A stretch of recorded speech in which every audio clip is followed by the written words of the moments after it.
After long years of brutal war in Europe, June 6, 1944 proved to be the tipping point in World War II, when the Allied forces landed in Normandy to liberate France from Nazi occupation.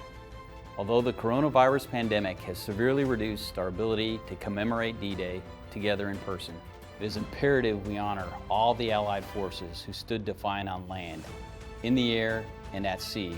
In the face of tyranny 76 years ago on D-Day, as well as reflect on the heroes who made the ultimate sacrifice that grueling day. Overall, D-Day is about bravery, strength of alliance, love of freedom, and unrelenting commitment.